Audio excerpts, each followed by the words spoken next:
On ouvre le bulletin de Saguenay avec une très mauvaise nouvelle. La crise du secteur forestier s'accentue. Domtar ferme son usine de pâtes et papiers de Kenogami au moins jusqu'au 11 mai. C'est une autre tuile qui s'abat sur la multinationale qui doit à nouveau suspendre sa production. Depuis l'imposition de nouveaux tarifs américains sur le bois d'œuvre l'an dernier, les 220 travailleurs vivent dans l'incertitude. Le syndicat de l'usine n'écarte même pas la possibilité d'autres fermetures cet été. Alors, ce n'est pas la première fois qu'on arrête cette année, puis malheureusement, on risque de réarrêter dans la mesure où on continue à faire du papier jusqu'à temps qu'on ait une solution pour nos emplois. T'sais, on va vivre avec, mais on ne vivra pas avec 10 ans de temps. C'est à cause que présentement, il y a un enjeu avec nos barrages hydroélectriques. Donc, tant qu'on n'a pas les solutions, on fait du papier avec les commandes qu'on a, ce qui veut dire avec des interruptions de travail. Mais le but, c'est de trouver une alternative pour travailler à l'année parce qu'on ne fera pas 10 ans comme ça, là. Les jeunes qui espèrent se trouver un emploi d'été devront redoubler d'efforts. Le contexte économique incertain et les offres d'emploi étudiants se font plus rares qu'avant. Le Carrefour Jeunesse Emploi de la Baie constate que les chercheurs d'emploi de 15 à 35 ans doivent aujourd'hui envoyer davantage de candidatures et soigner leur présentation pour se démarquer. C'est particulièrement difficile cette année. On revient un peu plus à la norme. Les dernières années, ça avait été plus facile parce qu'il y avait une très grande pénurie de main-d'œuvre. Cette année, c'est plus difficile. Il faut travailler pour se trouver un emploi. Là. Il y a quelques années, tu envoyais un CV, puis il était tellement rare dans les boîtes de courriel des employeurs que ils sautaient là-dessus. C'est plus le cas. Il y en a beaucoup plus. Donc, il faut se démarquer. Donc, c'est d'y aller en personne, d'aller serrer la main de quelqu'un. Et ça, c'est quelque chose qu'on constate, par contre, chez les jeunes des dernières années. Ils sont beaucoup moins habitués au contact téléphonique ou au contact en vrai, étant donné qu'ils sont beaucoup dans la communication sur les réseaux sociaux. Donc, c'est un problème qu'il faut adresser. Selon Statistique Canada, le taux de chômage s'élève à 13,8 % chez les 15 à 24 ans en mars 2026, un taux presque identique à celui de l'an dernier. Au Québec, il se situe autour de 7,9 % pour les 15 à 29 ans, mais grimpe à plus de 11 % chez les jeunes, selon l'Institut de la statistique du Québec. Le taux de chômage, par contre, ne représente pas les jeunes qui sont à la recherche qui sont aux études. De plus en plus, les jeunes veulent travailler pendant leurs études. On parlait de jeunes au secondaire, que c'est presque 80 % des jeunes qui ont un emploi en même temps. Je pense que les jeunes sont travaillants, mais ils n'ont pas le même rapport à l'emploi qu'on pouvait l'avoir à la génération précédente. Ils veulent avoir un équilibre de vie un peu plus, ce qui, je pense, est sain. En même temps, par contre, il ne faut pas aller dans les extrêmes. Mais il n'est jamais trop tard pour appliquer. C'est de surveiller les sites, d'aller voir aussi les endroits que l'on aime. Des fois, c'est pas affiché. Allez sur les sites d'emploi, sur Emploi Québec. Sinon, vous pouvez venir nous voir, puis on peut vous aider à trouver le marché de l'emploi caché, puis vous montrer à quel endroit vous pouvez chercher ces emplois-là. Malgré les défis, les opportunités demeurent dans les secteurs saisonniers, rappelle le Carrefour Jeunesse Emploi, notamment dans les camps de jour ou encore les services municipaux, à condition d'être proactif et flexible. À Saguenay, Sarah-Léa Bouchard pour Nouveau Info.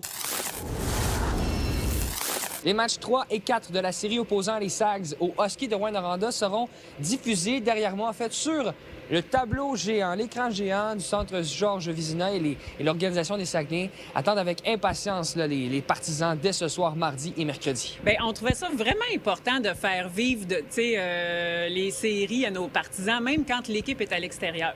Donc, l'objectif principal, c'est vraiment ça, c'est se rassembler, c'est vivre les séries, puis être ensemble, puis célébrer ensemble. On a descendu l'écran géant un petit peu plus bas que d'habitude, donc ça va être diffusé sur les 4 côtés de l'écran comme d'habitude. Le disque est libre, le Fèvre en va au filet.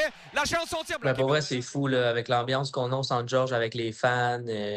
Comme je te dis, ça nous donne juste un boost d'énergie. Puis pour moi, c'est les meilleurs fans dans la ligue, là, de loin. Logiquement, aucun joueur des Saguenay de Chicoutimi ne va patiner sur la patinoire du centre Georges Vizina mardi et mercredi.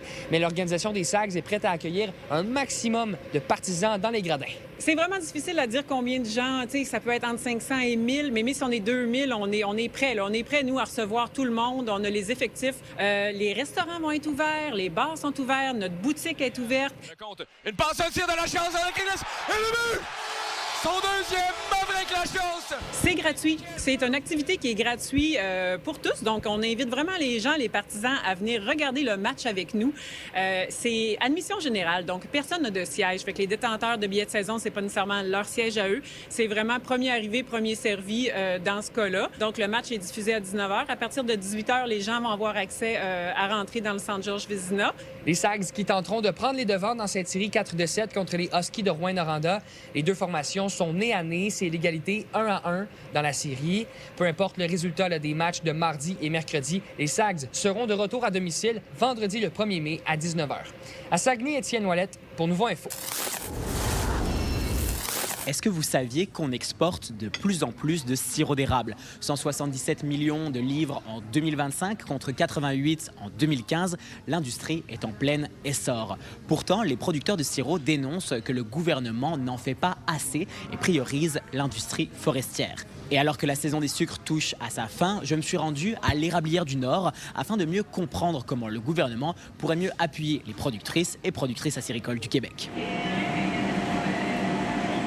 On veut collaborer avec l'industrie forestière, on veut collaborer avec le gouvernement, on ne veut pas être contre toutes ces choses-là, on veut travailler main dans la main ensemble.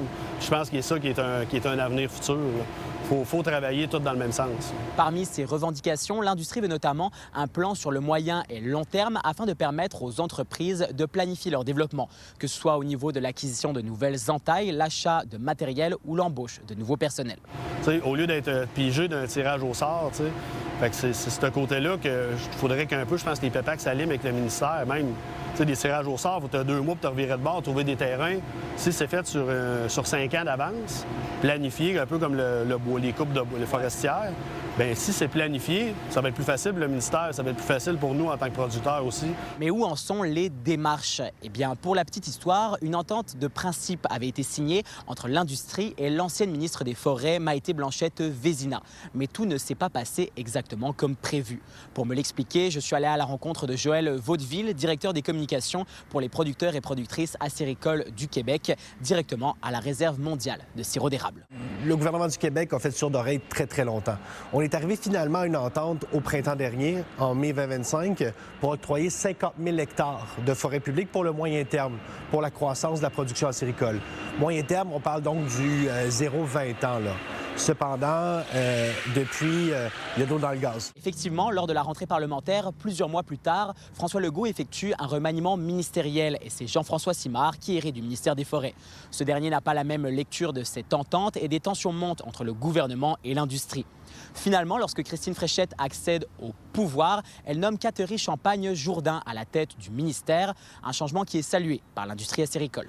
Parce que malheureusement, on a l'impression qu'il y a toujours le même réflexe en faveur de l'industrie forestière au ministère des Forêts. C'est pas le ministère de l'industrie forestière, c'est le ministère des Forêts. Alors, pour nous, ça nous apparaît évident que la sériculture devrait avoir toute sa place. L'industrie espère que les élections à venir cet automne obligeront le prochain gouvernement à prendre des engagements concrets afin de favoriser la production de sirop d'érable sur le long terme. En Mauricie, Samuel Bideau pour Nouveau Info. Aujourd'hui, c'était une grande journée pour les amateurs de musique de festival au Saguenay-Lac-Saint-Jean parce qu'on a dévoilé la programmation complète de Jonquière en musique et j'ai eu la chance d'aller rencontrer, oui, une partie des artistes, mais aussi les organisateurs de l'événement. Puis parle-nous de la programmation. Qu'est-ce que vous présentez? Une programmation très inclusive, donc vraiment qui est tout allé pour tous. En plus, qui peut attirer le grand public, donc pour nous, c'est super important. Le samedi 4 juillet, Bleu Jeans Bleu. En première partie, Alexis Saint-Pierre. Scotch and Posh, baby, Scotch and Posh. Dans le mégot, j'ai de la vache, baby, dans le drip. Un sac de graines. Scotch and Posh, baby. Mixmania, Bleu Jeans Bleu, on a Marjo, Billy Dupage, Marie-Denise Pelletier, on pourrait continuer, là, donc c'est vraiment là, de tout pour toutes les goûts. Le dimanche 5 juillet, Jérôme 50. En première partie, les Fidjis. Couche à gauche, couche à droite, en avant par en arrière. Fais pas chaud, fais pas frais, en été comme en hiver. Fais le tour de la planète, en endroit par en envers. Avec les cerises sur le gros nerf. Tout que Grand millénial que je suis, super emballé de voir performer cet été Mixmania sur la scène de Jonquière en musique. Et Frank et Ariane étaient de passage lors de la conférence. Je leur ai demandé s'ils avaient hâte de performer cet été. Fait que là, on présente vraiment le show en grand. On a amélioré nos chorégraphies. On est rendu vraiment très sportif, vous allez voir. C'est gagnant pour tout le monde, ça encourage la culture, puis ça rend les gens heureux. Puis nous, c'est vraiment ça avec Mixmania, le retour. On est content de chanter les chansons. On a aussi des nouvelles chansons qui viennent de sortir. Fait qu'on est content de faire ces chansons-là. Puis le public est comme content de nous retrouver. Fait que c'est un cadeau pour tout le monde. Pour avoir les détails de la programmation complète de cette 37e édition de Jonquière en musique, vous vous rendez sur leurs réseaux sociaux ou encore sur le site web. À Jonquière, Jean-Michel Côté pour Nouveau Info.